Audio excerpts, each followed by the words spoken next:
All right, here we go. Quiet! Roll up! Prince Ali, I'm in your seat, Ali Abagwa.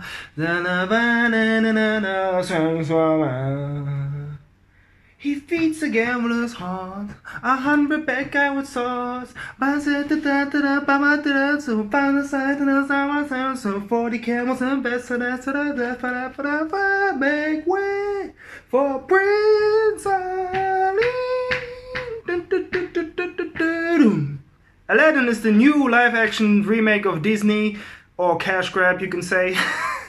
It's directed by Guy Ritchie and stars Mena Massoud as Aladdin, Naomi Scott as Jasmine, Will Smith as the Genie, and Marvin Kenzari as Jafar.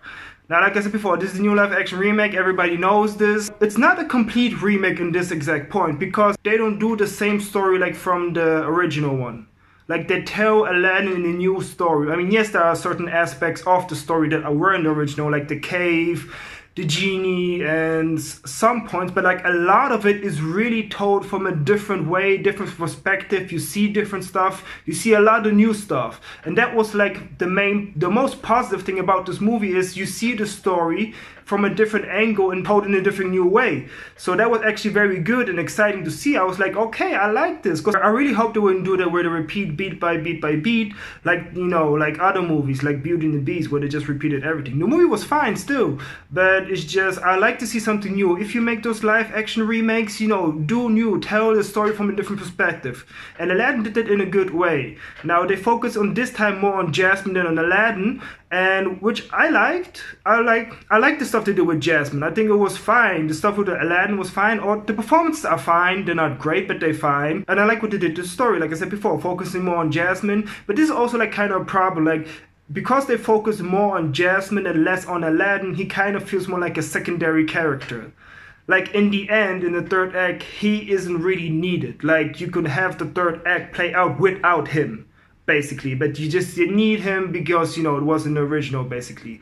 But they still give him enough time to develop a character, but not always. Like, his motivations, you don't find out too much actually about Aladdin. I was just watching the movie at one point, I was just like, we don't even need Aladdin now. It's just like, you know, you can finish the movie like that. But of course we need him back because, you know, it has to end some way like the original. Now, when it comes to the genie, when the whole internet and everybody was tripping, like making fun of Will Smith as the genie, he's the best part of the whole movie. He's the most entertaining part, the most fun part. I mean, yes, of course, it's the genie, but it's like he's the most fun part and the best part of this entire movie. Like, when he's blue, even when he's not blue, and he has this crush on this one girl, it's really fun made. He really did a great job. I think Will Smith, it was a difficult role to fill in, you know, after Robin Williams, who like made this role like him. You only picture him as the genie now.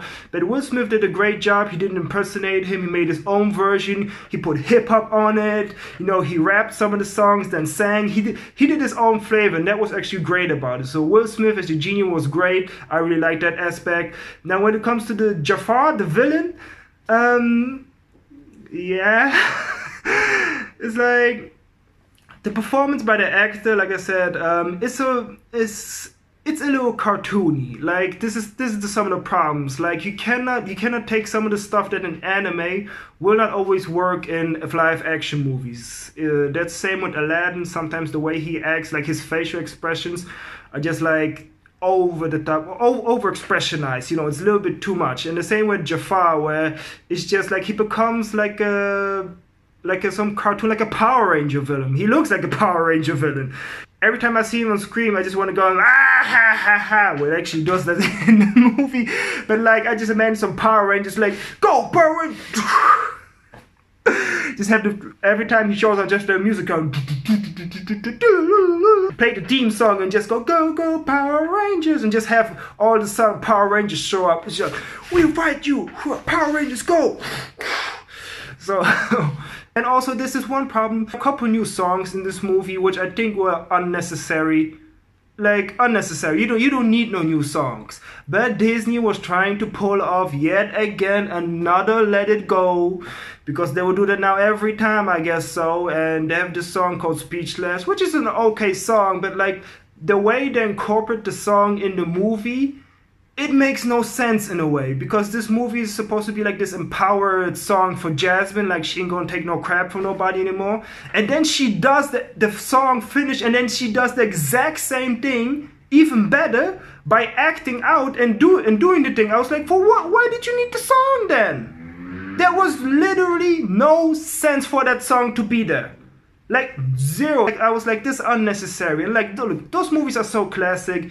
They don't need a new song or anything. Like, I like the movie. Like, the new story perspective is done in a good way.